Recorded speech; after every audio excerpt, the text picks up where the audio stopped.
Welcome to your favorite bookish podcast, Fully Booked and Caffeinated. I'm Kelsey. I'm Heather. And today we will be discussing and reviewing Tender is the Flesh by Agustina Bazterrica. Listen, I'm trying my best with the pronunciations, okay? As usual, let's talk about our fuel for this discussion. What are you drinking, Heather? I currently have a Pepsi from Taco Bell, so a nice crisp fountain Pepsi.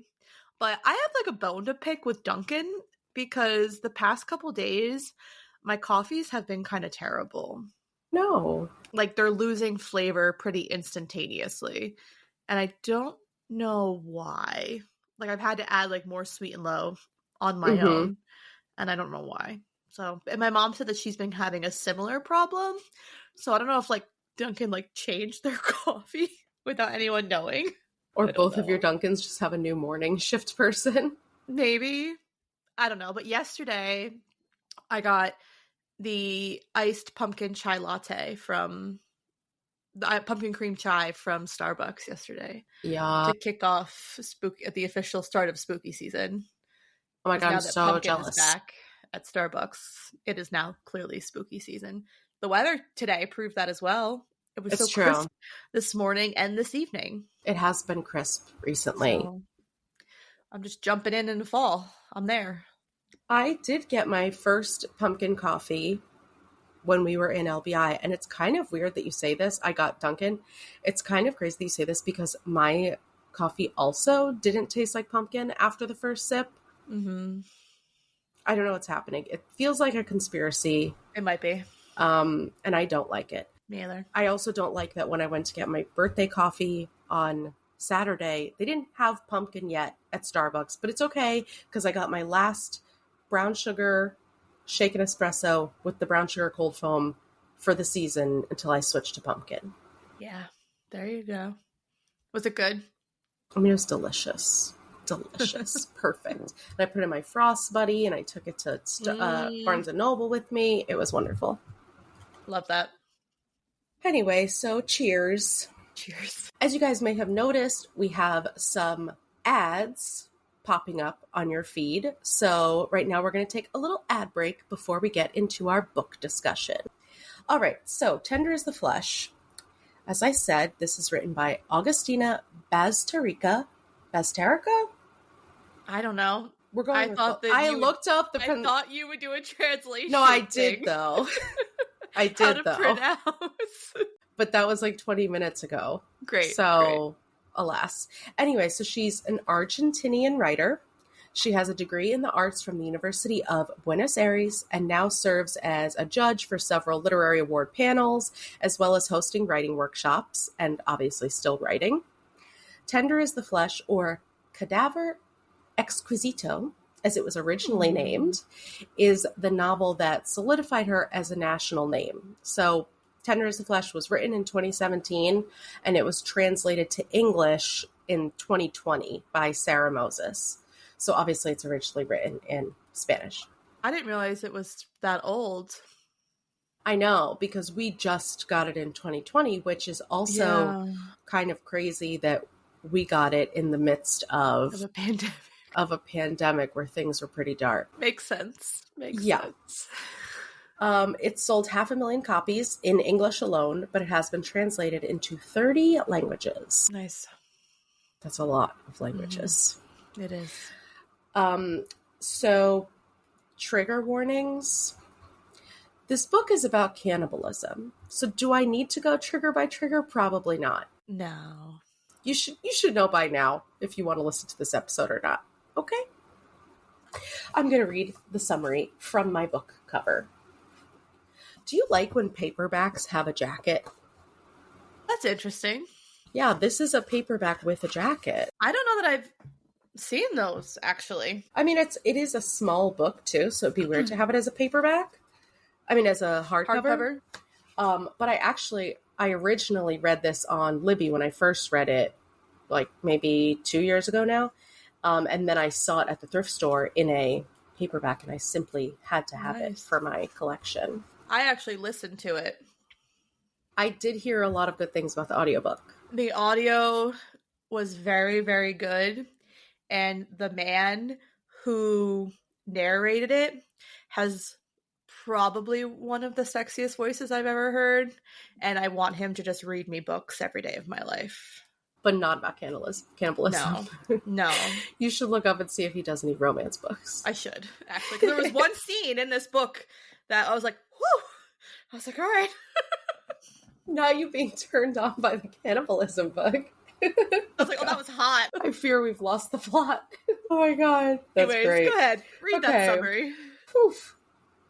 Okay. Working at the local processing plant, Marcos is in the business of slaughtering humans, though no one calls them that anymore. His wife has left him, his father is sinking into dementia, and Marcos tries not to think too hard about how he makes a living. After all, it happened so quickly. First, it was reported that an infectious virus had made all animal meat poisonous to humans. Then, governments initiated the transition. Now, eating human meat, special meat, is legal. Marcos tries to stick to numbers, consignments, processing. Then one day, he's given a gift, a live specimen of the finest quality. Though he's aware that any form of personal contact is forbidden on pain of death, little by little he starts to treat her like a human being, and soon he becomes tortured by what has been lost and what might still be saved. Wow, I didn't realize that they really give a summary of how fucked up Marcus's life is. Yeah, they do. All right. So, right off the bat, we start with a quote from Leopoldo Lugones, and its expression was so human that it filled me with horror. You already know what we're getting into. So yeah. I started taking notes 3 sentences in, so you know we're in for a ride. But immediately we learned that there's a lot of censorship going on from the government, and we're about to learn about this dystopian world. So there's certain words that are banned or prohibited, and using those words is punishable by death. Yeah. We'll get into it more later, but basically society has normalized this horrible thing, and they don't want anyone to acknowledge the horrible thing. So if we all just pretend it's not horrible, we can go about our daily lives and not feel an ounce of guilt or responsibility. Basically, yeah. And there is no freedom of speech in a closely controlled society like this. Mm-mm. So GGB was a virus spread through animal meat that started to take over, and people were dying rapidly from eating the meat, from being bitten by animals, from a lot of different interactions with animals. So of course, as soon as humans figured out where the threat was coming from, they started killing any and all animals, including pets, to neutralize the threat against human life. Once again, I apologize because I'm pretty sure this is like the 6th book I have picked with animal cruelty. But I feel like if you're gonna do like a horror like this, I think that animal cruelty, unfortunately, is par for the course with horror. Which, you know, yes, sucks, yes, this is not going to shy away from it. No, I think it's probably a pretty common theme. Yeah, it's just horrifying that I keep picking all these books. I know. It happens. So the population was severely affected, and overall it's framed as a positive thing that this disease controlled overpopulation, and the government was able to adapt.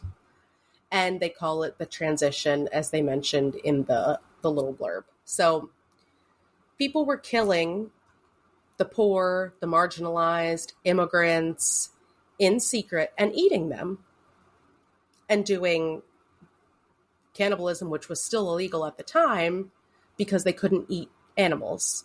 Mm-hmm. So, of course, the government stepped in when they realized they could make money through regulations and taxes and et cetera, et cetera.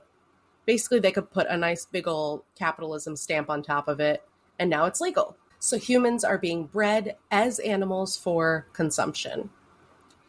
And Marcos works at a processing plant. Before the transition, his father operated the processing plant for animals. So it's basically Marcos's family business, and they just switched it to humans after the transition. Yeah. And Marcos has a strong moral opposition to the consumption of humans. He wishes that he could live without feeling, basically live in the dark so that he wouldn't have to normalize what's happening. Mm-hmm. And in a way, he kind of feels like he wishes he was more naive or he didn't know the ins and outs of how the industry works and the processing works and stuff, because then it would be easier for him to ignore it. Yeah, like he's still kind of in touch with his humanity. When like And no one else seems to be. exactly. And he really feels that no one else is, and he's the only one. Yeah. So he feels very lonely in that way. And, you know, he talks about it a lot of just wishing that all these things didn't haunt him, but they do. Yeah. So throughout the book, we visit several different factories or plants that are involved in the process of breeding humans and the byproducts of those humans. So first, we visit a tannery where they talk in detail about how to handle human skin, the slaying, the cutting, the hydration, the transportation, in order to preserve it the best. They also send requests for certain colored skin, certain ages of the bodies providing this skin. And we also get a step-by-step of the processing plant where Marcos works, where the heads, aka human beings being bred, are imported in from head farms and are processed for their meat, skin, babies, etc. And we see the treatment of the head. They are kept in cages with straw and feed and water buckets. Their vocal cords are removed. They're kept in isolation so they can't attack or eat each other. For the pregnant females, they cut off their arms and legs so they can't manually abort their babies. Yeah. It's dark. That was real dark. And the way that they're doing all of these things, you know, cutting off their body parts, even when people are keeping, like we hear about his sister who's keeping a woman at her home and like cuts off her arm and then just keeps her alive for as long as possible. Like they have all of these ways to do that. Like it's not inhumane to torture these head and keep them alive because they're not humans anymore. No, they're definitely not. They're simply a product. Yeah, because even they have no knowledge of like how life works whatsoever. Yeah, they are bred in captivity, so they don't know. All they have are their instincts, which is why like a lot of them, especially they said the pregnant females get really violent because that's their instinct to defend or to abort their babies because they don't know what the fuck is going on, why something is growing inside of them. And with those base instincts, like obviously would be attacking each other, obviously would be harming each other because they're being treated like animals. So the whole process is the same as our meat industry. The meat they deem lesser quality is sent to fast food processing plants or thrown over the fence and given to the scavengers, which are basically homeless people who have gone wild in a way. Yeah. Like they are literally scavengers as we would see them as like wild animals. Yeah, 100%. And that is the way they're treated. Although Marcos does kind of acknowledge that he gives a little charity to the scavengers or gives them extra meat or whatever. And even though he says he kind of tries to frame it in a certain way, it's really to keep them busy or keep them fed for a little while so that he doesn't have to worry about them. Yeah, because it comes across as it's almost like it kind of is like a wild animal mentality, because once they get their prey and they can sustain it for a little while, as soon as it's gone, their like desire to hunt is pretty palpable. And they just, it's almost like a disease too. Like you almost feel like they're like listening to it. It kind of gave like Walking Dead vibes. Like it was, you know, how like the zombies and that, I mean, I know they're not zombies, but the equivalent of that they're just so like ravenous and they just will like destroy whatever is in their way to just get sustenance. And because they are deemed by society as not part of society, as not worthy of, the meat that's being processed and edible things. Obviously, they get the worst possible meat. They get meat that you would never be able to sell or serve to people or make a profit on. It's rotten. It's, and they take any and all that they can get. Yeah. Did the book ever, because I can't recall, did they ever distinguish why, like what made that specific population scavengers? Not that I'm aware of. They did. It didn't really. They kind of insinuated at one point that it was already like poor and marginalized people. That's what that's what I feels like, because I feel like, especially like when you get to like a couple parts in the book where you can tell that the better meat is for like the people that can afford it, and like it's like ritzy, and they're like getting it served like they're getting served like at a fucking like ball or something. It's crazy. And getting it prepared all fancy. Yeah. So like that was my assumption too, is that it was like poor, marginalized people who can't afford to pay for like normal meat or whatever because they just don't have the means to. Yeah, so definitely during the transition, these are the people who weren't able to make it to the other side. Yeah. And now just kind of have to survive. And because of that, and because they have to fight for their food and fight for their survival, it has made them more just wild behaving. Yeah. No, like truly, it is. Like I think that what you said is spot on. It is. It's like wild animal mentality. They have no self-control. And then it turns into a mob mentality of that group of people. And they will do anything to survive. Which, and not for nothing, the people who are running these processing plants are also doing anything to survive. But in society's eyes, this is deemed acceptable, and what they're doing isn't acceptable. I know. And of course, still capitalism, because they have these body farms where they source the meat, or the head farms. And if the meat isn't up to par, they give another factory the opportunity to supply. So it's Marco's job to travel to the other body farms, meet with the suppliers, to keep them on notice about their contracts, keep those relationships. And everyone knows that Marco's plant is one of the best and most respected, and everyone wants to do business with him. So everyone is trying to make sure to butter him up, to, make sure that he's happy with them and he's happy with the product. And it's his job to go and say, listen, you gave us 2 bad head on that last load. It's not going to happen again, or we're not going to do business with you. It's actually kind of ironic that he's the one that is like the most respected when he's the one who like hates this the most. 100%. And he is the people person. So his boss does not like interacting with people. Yeah. He just runs the business, and Marco is the face of the business. And it's surprising because Marco does not seem like a people person. But no, he doesn't. And like, it's clear that he doesn't offer anything extra. He doesn't want to chat. He doesn't want to have these relationships, but he is able to read the room, whatever room he's in, and give that person what they need. I think make that's probably them feel what his strong suit is and why he's successful. He's a good salesman. Correct. Salesman of meat. Not the good kind.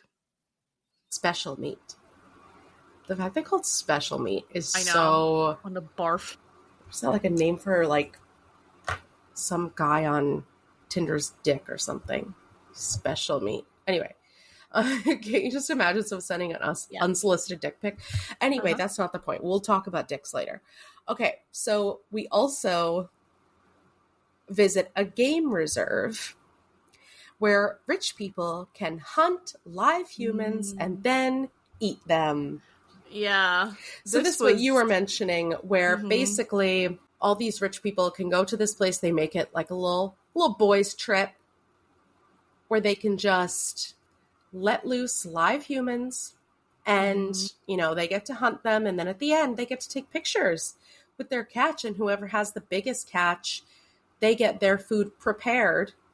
And everyone gets to eat it. They have it prepared in these fancy ass ways and get to eat all the different parts. So, of course, the wealthy and powerful will always find a way to make the disgusting even more disgusting. Of course, it's what they're best at.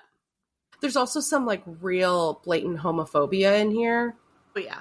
When the main rich guy, who's like hot shit, everyone's scared of him because he owns a very successful body farm. Mm-hmm.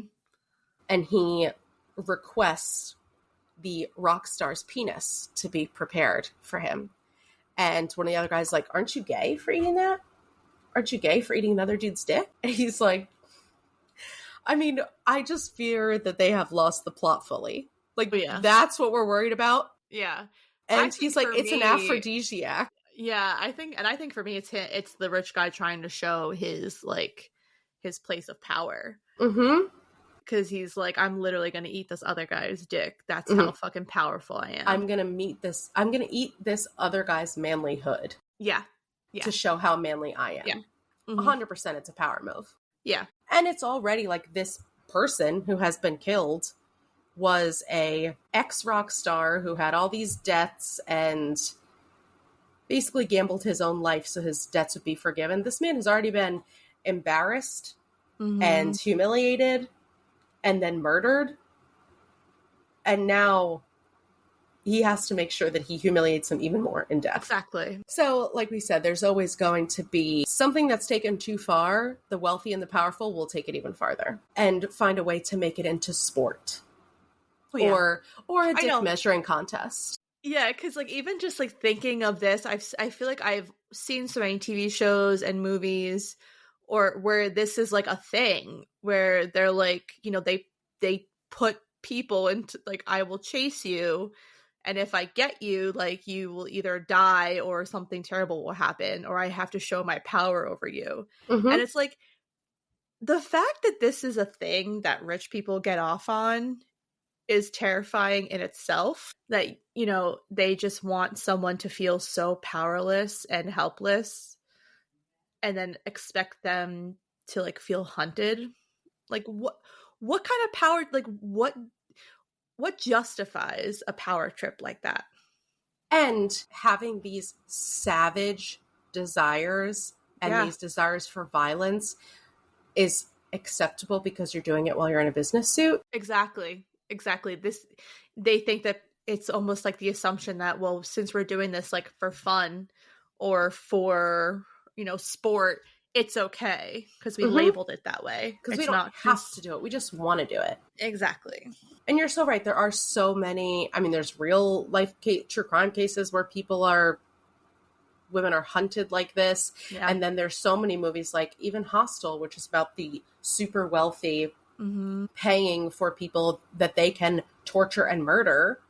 And like you said, it's all about that power over them. Yeah. And it's these disgusting, violent tendencies, and especially relating sex with violence. Yeah.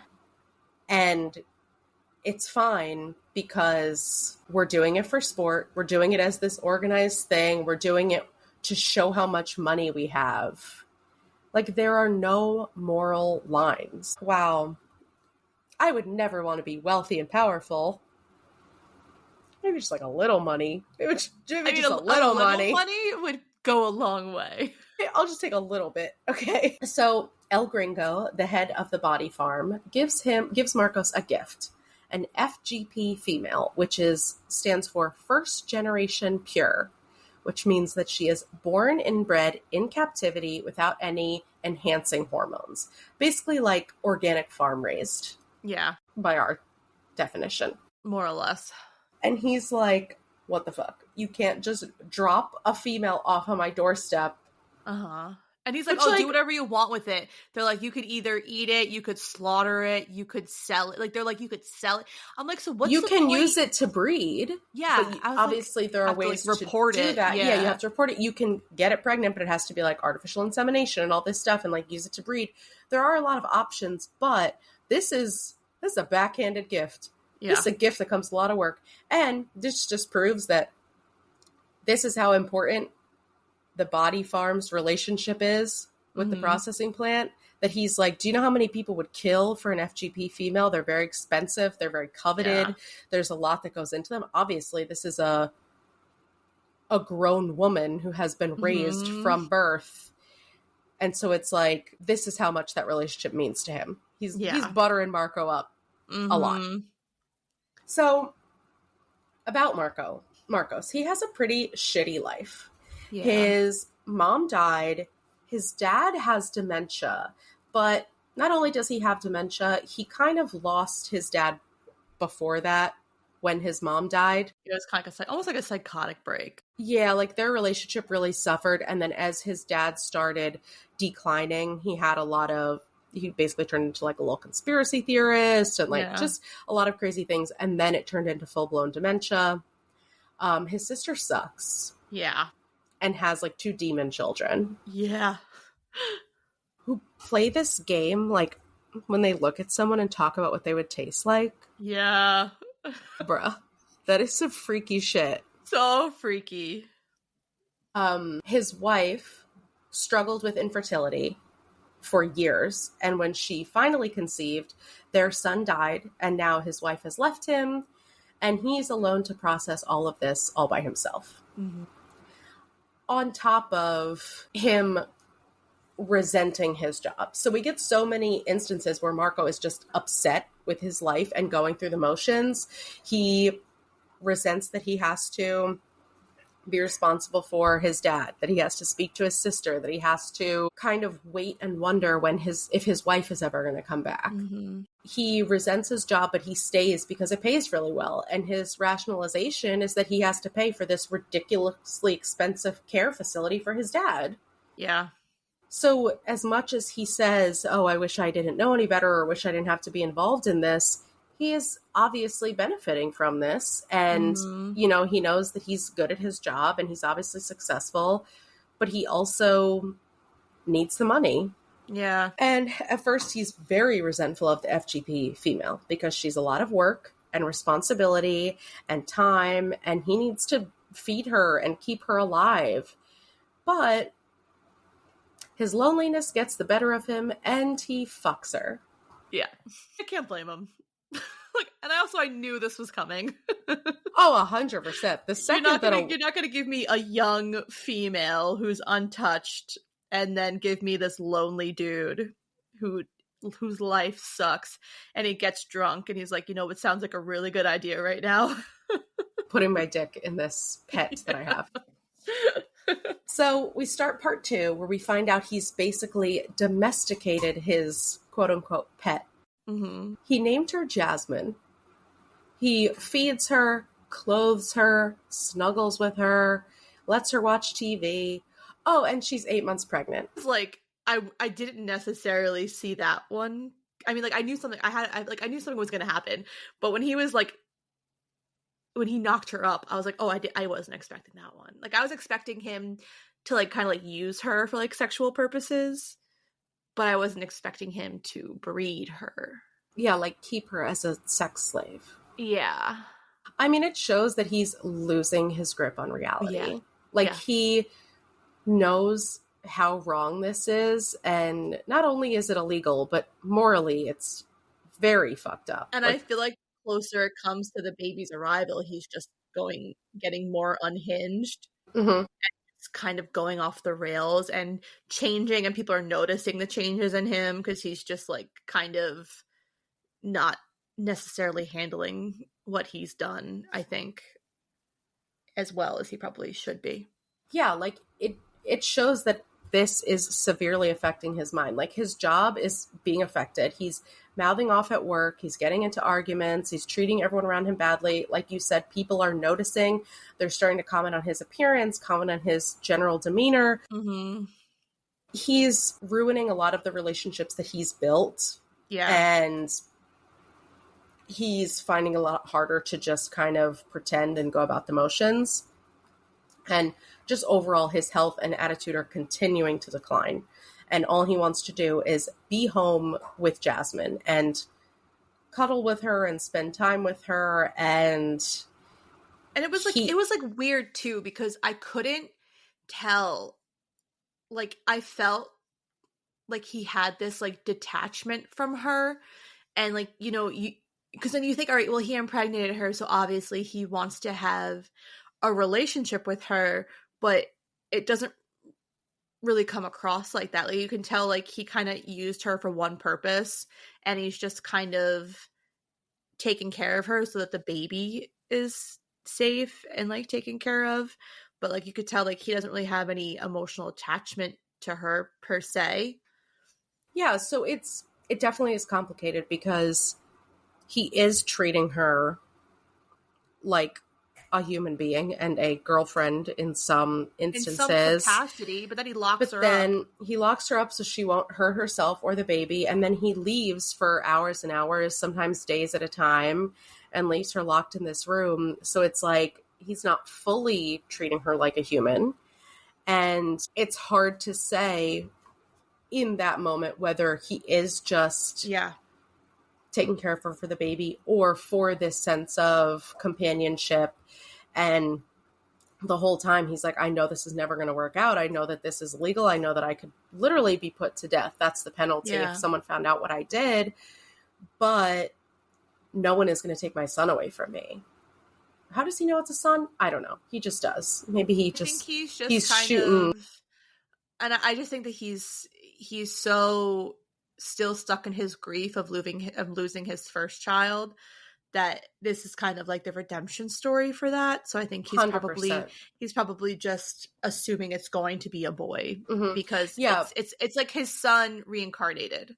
Yes, and it's like they tried so hard to have a baby, and they finally did, and things obviously ended horribly and tragically. But he's like, this is the second chance, and I'm not going to fuck it up this time, and I'm not going to let anything happen to him. And so he like gets a bunch of books. He basically like buys the pregnancy books. He's like but pregnancy it's like, for dummies. Yeah, but it's like pregnancy for dummies when your FGP female goes into labor. Like it's, you know, they're dystopian.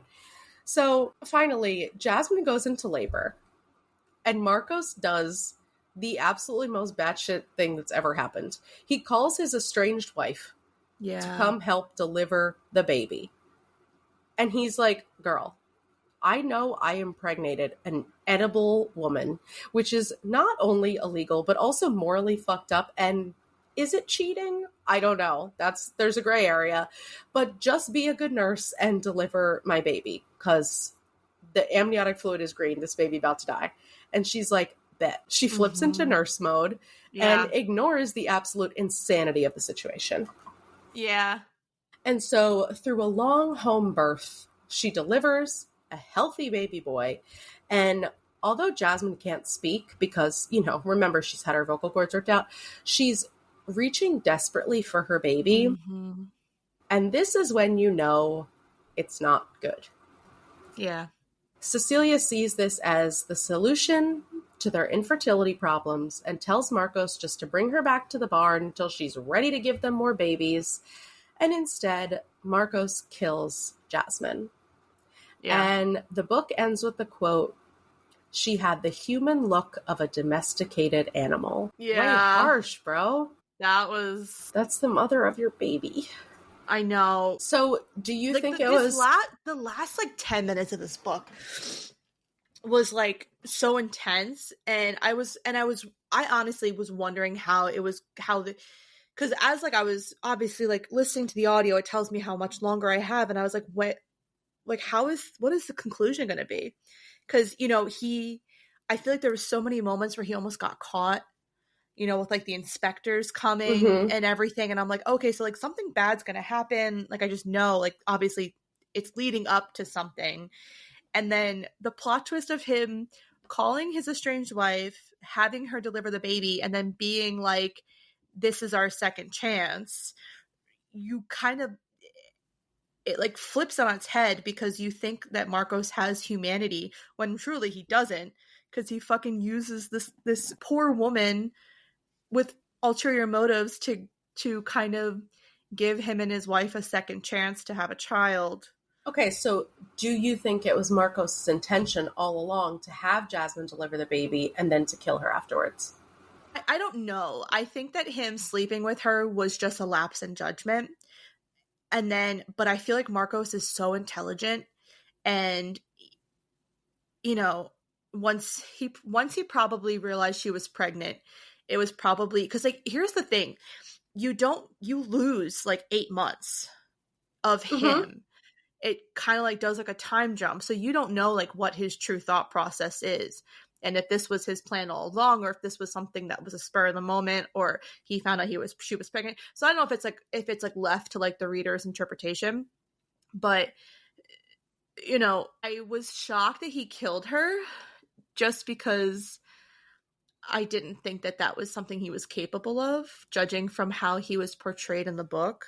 So that was like, and then the fact that he, like, for instance, that whole scene with the puppies at the zoo, like when he sees them, and you could tell that, and he's thinking about his dogs that he had to kill, that he had a hard time with. So you can tell that he has the predisposition to be loving and caring, and he feels grief, and he feels, you know, he's capable of feeling empathy and everything. And then and then like in retrospect, when he obviously, you get to the scene where the fucking children are like killing these dogs, and again, and he's like, I can't even go save them because what's the Mm-hmm. use? It's just gonna backfire. So to like to try to like justify that Marcos with this one, it's like mind boggling. Mm-hmm. So I agree. I don't know if it was his intention. I completely agree. I think once, he slept with her because he was horny and it was something to put his dick in. But once she was pregnant, immediately he went into protective Papa Bear mode and was like, Yeah. I know how long I can get away with this. I don't know if he fully fleshed out that he was going to kill her right away afterwards, like you said, because it's not in his nature from what we Yeah. see to kill her, or to even have Cecilia come back and, be the mother and all that stuff. But at the end of the day, he knew he was going to save that baby. Yeah. And that brings me to our first discussion question, which at first I put this about motherhood, but now we see it's actually about parenthood, and how like wanting to be a parent in this visceral way can change your entire personality. It can change your morals. Basically, your entire sense of self is tied to something that is sometimes out of your reach. And the more you can't have it, the more you want it. So the more you'll do to get it. I mean, yeah, because you have those instances where women are actually cutting babies out of pregnant women. You have people that are kidnapping children because, like, there's just, it's like, it's kind of insane how brain chemistry works, and how women particularly who want to be mothers so bad and either can't due to infertility, or for any other like reason, and that they feel like this is the only way that Mm-hmm. they can have children, is to do these batshit crazy things, and then they justify it because they're like, oh well, that mom wasn't going to be a good mom to that baby anyway.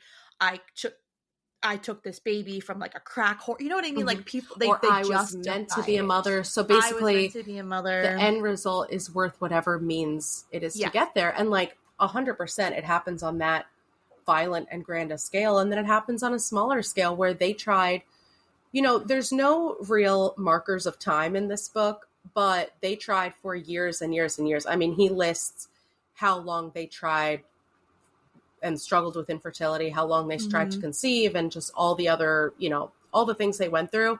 And it was obviously affecting their relationship and hurting their Yeah. marriage. And it Which is didn't what it matter. does, Exactly. But unfortunately. it's like, it doesn't matter because we have to get to that end result, which is having a baby.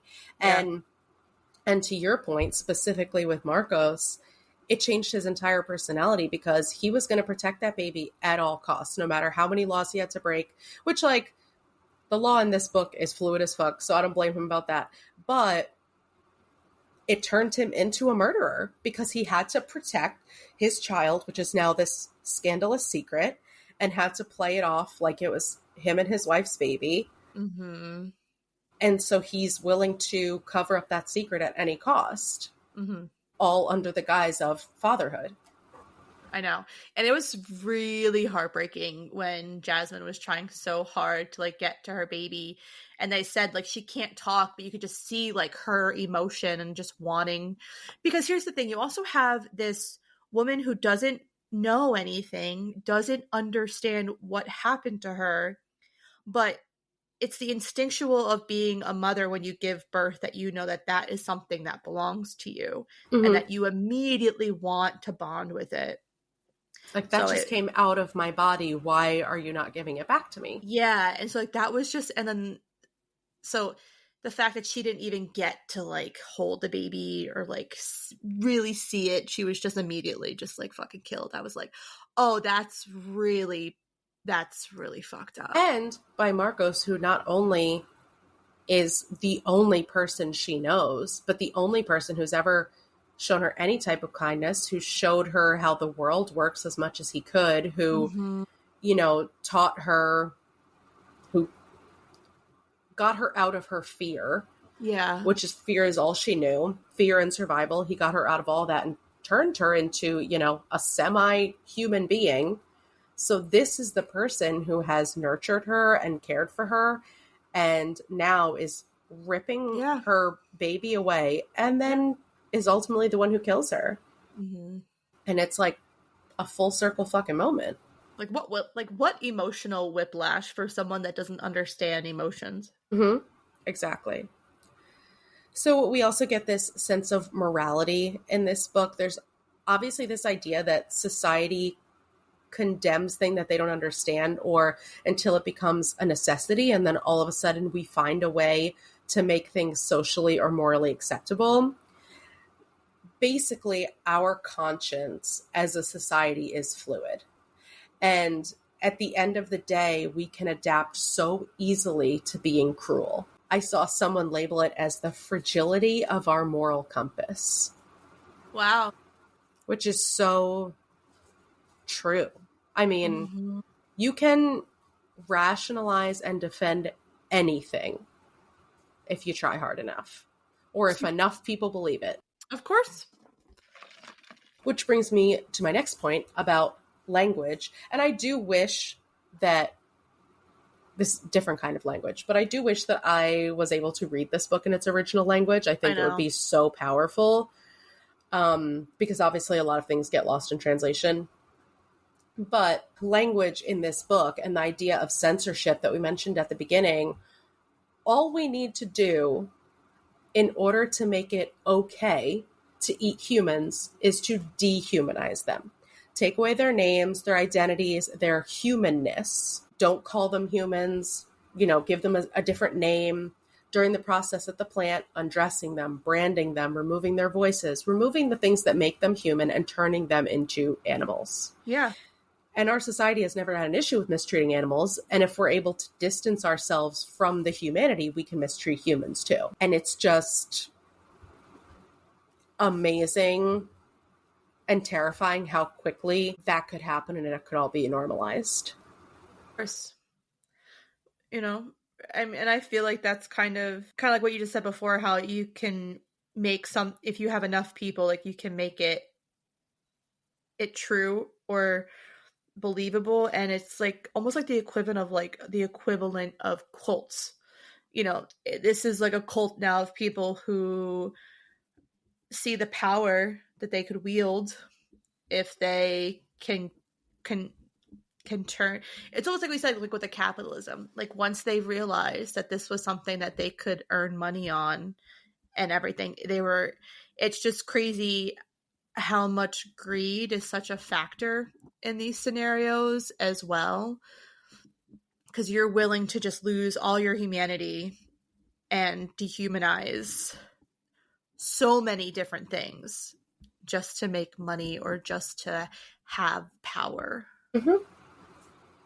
And the more we distance ourselves from the realities of the situation, Yes. the easier it is to pretend it's not happening. Yeah, which is why it was such an interesting concept of Marcos, and how you could tell throughout the book that he still had a sense of his humanity, because he wasn't even eating humans, like special meat. He said, I open my fridge and I have shit in there. Like there's nothing in there. And then when he's at that dinner, at the game reserve, and they serve the fingers or whatever, and he wasn't gonna eat it. And then the guy is like, listen, like you have to eat like what's served. Like disrespectful if you don't. And then he's like, so he's eating it and he's like kind of like forced. He's like, well, this is actually pretty fucking good. You know what I mean? And because it's like it's dressed up in like different dressings. So you can't. It's the ends justify the means. Exactly. It's why some people who eat meat still have issues with eating veal, but slap some marinara and mozzarella cheese on top, make me a veal parm. You know what I mean? Exactly. It's like, yeah, I don't know. I lost the train of thought, but yes. We'll get, I got more where that came from. So we didn't talk about it, but what was the symbolism of the zoo? I know that it's definitely symbolic of the relationship Marco had with his father, because that's the last time he felt connected with his father. That's basically the only times that he saw glimpses of his dad, who his dad was when his mom was alive. But other than that, it's a symbol of everything they've lost through this transition. Like the way that humans used to view animals as a hobby or for entertainment, and immediately when they realized that this other species could have some type of upper hand or could be a threat, then humans have to eradicate that threat completely. And just the fact of leaving this vacant zoo where he can walk through and see just how vividly, like, how things used to be, and how, some people won't even set foot in there anymore because there are still wild animals and the puppies. Yeah, I think it's almost like a place of solace for him, because it is a reminder of how things used to be.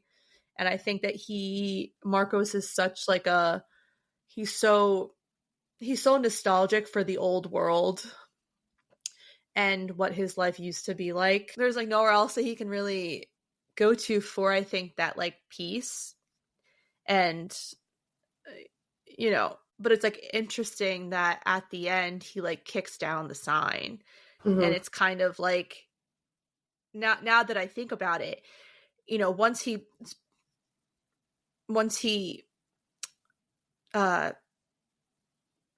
the dad's ashes, once he spreads them there, and he like the sign is gone, it's kind of like he's closing the door on that life now.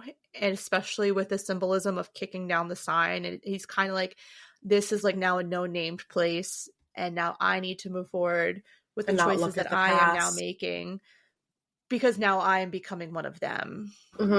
Like, even though maybe he's not eating them, he's still committing acts of treason and acts of nefarious things. So yeah, I think I definitely agree that the solace, like, Marcos and I are similar in that Marcos hates people a lot. And especially after transition, he's realized that basically everyone he comes in contact with is pretty fucked up in a multitude of ways. And he misses the companionship that he had with his animals, and he misses the way that he had like there was such a vivid, I think, even like, because I think listening to it as well, just like the vivid image of his love for his dog Coco, I was like, oh my god, I was like, you're killing me, because that like, was his like baby, and that was like the last piece of his dad too, because it was like his dad's dog. So it's just kind of like, yeah, like he definitely like, he loved misses animals. that. Yeah. And he definitely misses that like easy relationship. And it's a reminder of the way things were. And I do agree. And I didn't think about it until you just brought it up. But yes, the kicking down of that sign is like, I'm no longer going to come here anymore. I'm no longer going to be looking at the past. I need to forget about all this shit and just look forward. I don't know how this man is keeping his job, because he really just made shit for himself and ruined a whole lot of his relationships. And now he got to support his wife and a baby. But I'm sure he'll be able to butter somebody up. That's the thing, because I feel like that's kind of a big theme of Marcos's character. It feels like he's untouchable. That's true. you know, I feel like he has such sway with so many people, and that no one would expect him to do the things that he did. Mm-hmm. And I feel like I feel like he could easily get away with potentially being like, because like the wife was at the mom's house, that they could just say that she was pregnant and like this baby is there. Like there's so many ways that they could swing this. Mm-hmm. So And I mean, that's, I don't it know how he would speaks report to, her death, but like he's saying before, I know how to create paperwork mm-hmm, that says something that's not true. So like he just has, you feel like Marcos doesn't have power, but he does. mm-hmm. He It's does, just and he kind knows of the like right people. hidden. Yeah. Mm-hmm. He knows how to wield it in a way that's not boastful. Mm-hmm. And it's a testament to his relationships that when he is being a real asshole and treating Yeah. people differently and stuff, everyone is concerned for him. They're not like, what the fuck's the matter with this guy? They're like, what is the matter? Like, are you okay? What's going They on? care. They care. And Yeah. they're genuinely concerned for him, not because, you know, his boss isn't concerned like, hey, you're going to ruin our relationship with these other suppliers. He's like, no, I can't lose you because I trust you. And he doesn't trust other people. And like the fact that Marcos says he doesn't want to make the trip to the laboratory anymore, which I didn't even get into because that was a whole other fucked up thing. He says he doesn't want to make that trip anymore. And his boss is like, but you're the only one I can trust. Like we can't train someone else to do that. Like, Yeah. so he does have a lot of power, and he does kind of not act like he doesn't, but he kind of like, He doesn't act on it.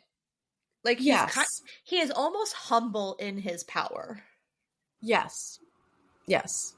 You know, It's he never says like, no. and he could with a lot of these other suppliers. He could be like, listen, you don't want to piss me off, but he doesn't. That's what I'm saying. Compared to all the other men in this book who, and like women that like wield this power, Marcos is very like just kind of like he just holds it back. He doesn't Mm-hmm. he doesn't have the desire to really act on it. And I think he feels that because he is holding back, that he's not as bad as these other people. I agree. When at the end of the day, you might not be as bad, but we're still in a gray area.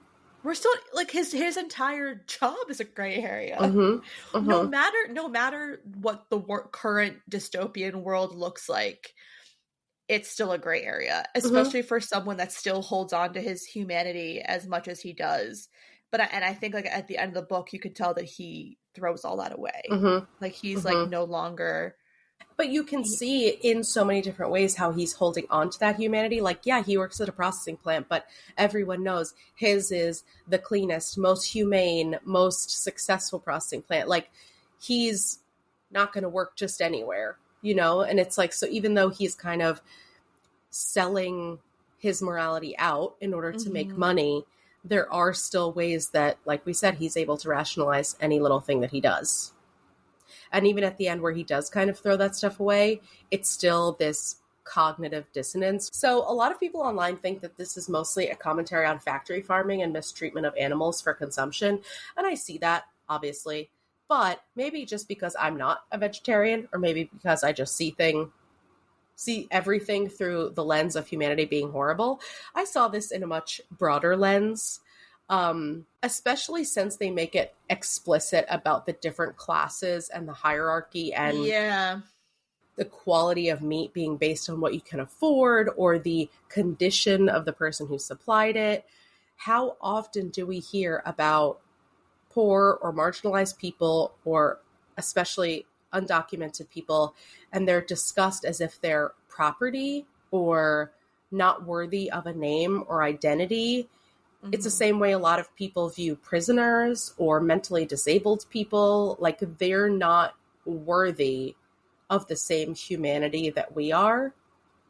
And I felt like because she discussed a lot of that, that's what made it about humans and not about animals. I agree. I don't think I even took it. That never even crossed my mind to consider it as like a factory farm. But I could see where people could pull that, especially people who, like you said, like vegetarians or vegans that are so against animal cruelty of any kind. Mm-hmm. But I agree. And she I think is a vegetarian, the author. she is. Mm-hmm. She is. Interesting. Yeah. Okay. But no, I really think that this is just about the human world and what it is to mean human, and how easy it is to like turn your back on your people. Mm-hmm. Yeah, I think it's all of the things we already talked about morality and dehumanization and capitalism. And it's just, yeah, of course, this is true about factory farming. It already is true. And that's the entire point of why it makes it so easy to believe that this could happen. Yeah. Because we already have all of these processes and rules and etc. in place. It would be very easy to transition that to just farming people. Donald Trump's new way to fix immigration. Don't give him any ideas. What if he's listening to this podcast, Heather? What if he listened by accident? You know he doesn't know how to read. Then just throw a little taco seasoning. It's fine. I'll just throw a little, like, the word Bible in the description.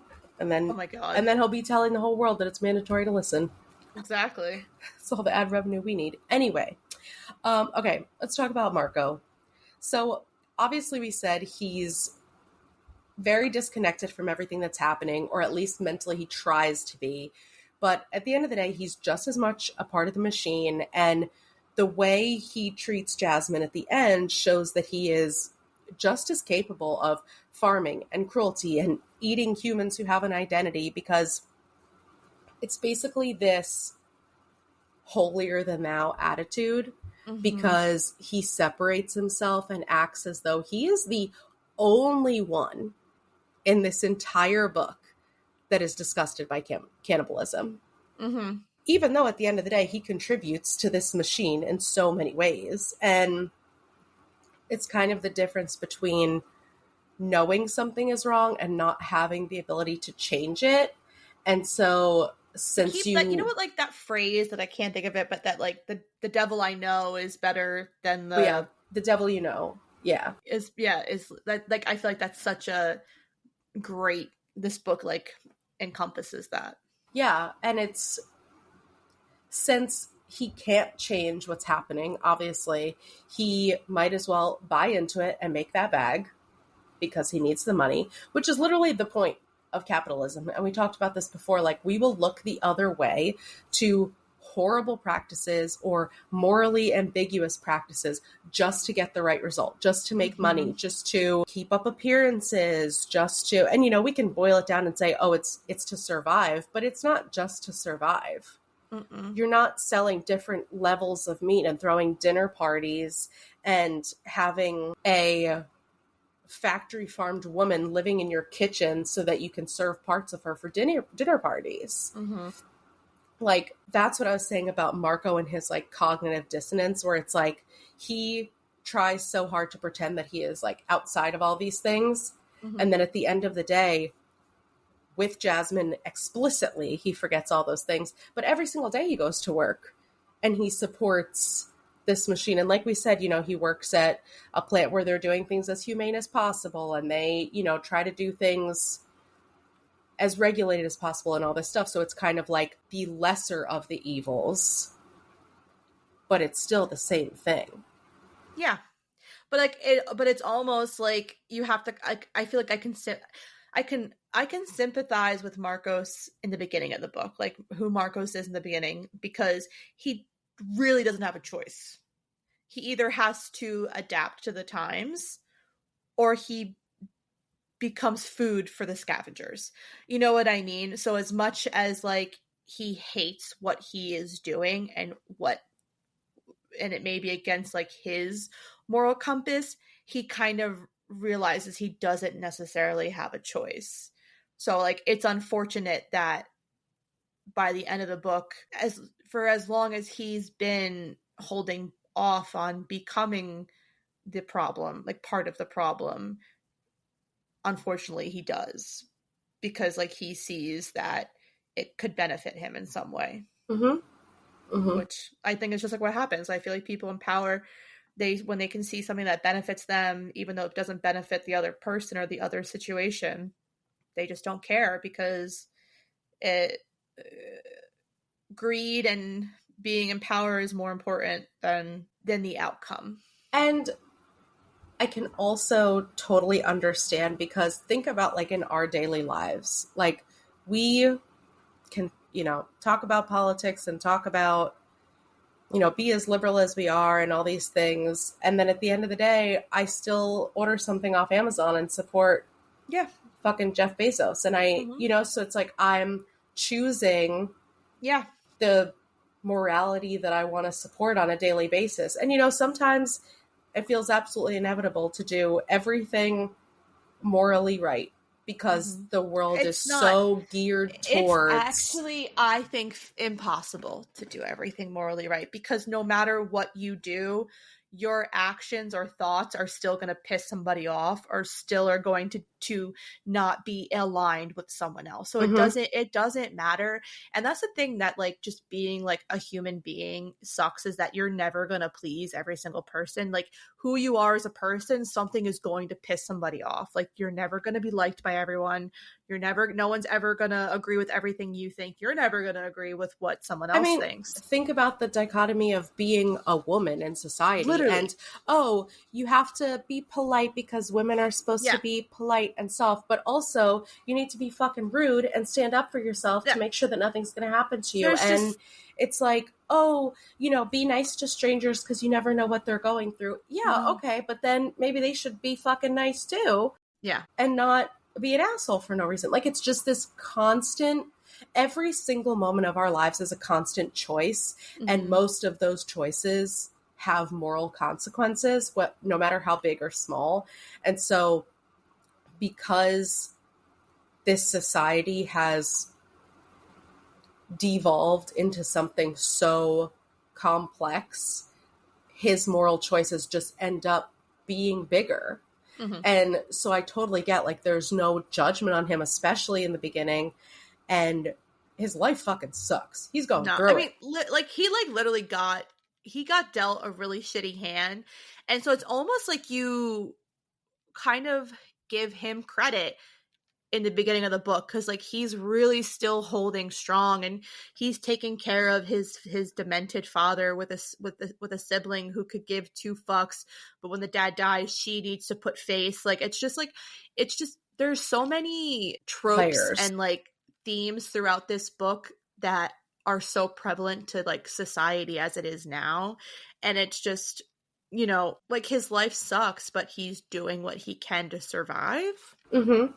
And so you almost give him kudos for that, because he could just throw the towel in and become an asshole or end his life, but he's choosing every day to, like, move forward. And so clearly he got to his breaking point, or he accidentally knocked up Jasmine. He was like, oh, this could be the answer to solve my solve some of my problems. Right. And it's hard because we only get Marcos's point of view. So we get just his views of all these people, and we see that they are, these bloodthirsty monsters who are okay with hurting other humans and making a sport out of it and making a career out of it, and talking about it in this disconnected way. But maybe that's the way that they're coping. Maybe they have to do what they have to do to make money. And I'm not talking about the people at the fucking game reserve, but I'm talking about the people at the tannery, the people, like El Gringo, like some of these people who maybe are just doing what they need to do to survive, but we're obviously not getting their point of view. But it does make you think that, because Marcos is going through this, probably a lot of people are going through this. 100%. And probably a lot of people are fucking their pets. You know what I mean? Of course they are. Of course they are. Like that one woman. No, we're not going to get into it. Anyway, okay. Anything else you want to discuss before we get to our ratings? No. Okay. Before we do that, let's take a quick ad break. Okay, so our rating scale. Normally, for our rating scale, I don't make it too weird for the horror books. But, like I said, this book is about cannibalism. It's already weird, okay? I can't make it any weirder. So, our rating scale is... Rockstar Penises. Oh, that's a good one. Thank you. Thank you so much. I like that. So how many rock star penises did you give this? And if you want to name the rock stars, that's fine also. I gave this 4 rock hard rock star penises. Not the rock hard. Yeah, I gave it 4. Okay. I also don't know that this is a book that you can necessarily rate. I almost feel like this is the kind of book that kind of has to go unrated realistically, because how do you rate a book like this? But if I'm going to rate it solely on the writing, the grip it held on me, you know, the attention that I had, the way I felt emotionally reading it, like, oh yeah, I think it's definitely like a 4 out of 5, because it was, even though it's translated from a different language, it was still so easy to relate to, and just the whole premise of the story is, you know, riveting. Even though it's fucked up, it's riveting. And it's, you know, she knows how to tell a story. And I feel like some parts of it, I definitely felt like I was going in and out with it. But the parts that like held me. Like really, I felt really, you know, connected to like the book. And like, I'm telling you, those last 10 minutes of that book were like what sent me. I was like, this is, like, I did not see that coming. It was a good book. I also rated this 4. When I first read it, I just looked it up. I read it in July of 2023, so a little over 2 years ago. Oh, wow. I did enjoy the writing. I did think it was translated really well, because there were no points where the writing took you out of the story. Yeah. Sometimes the plot would, because it definitely has some slow points. But I totally agree. I don't think this is a book you can necessarily rate, because I can rate this 4, but I have not stopped thinking about this book since I read it 2 years ago. Like, I talk about it all the time. I think about it all the time. Anytime I see someone talking about it on TikTok, I have to like see what they're saying about it. Like, it is one that's going to stay with me forever, and that's why I wanted to cover it.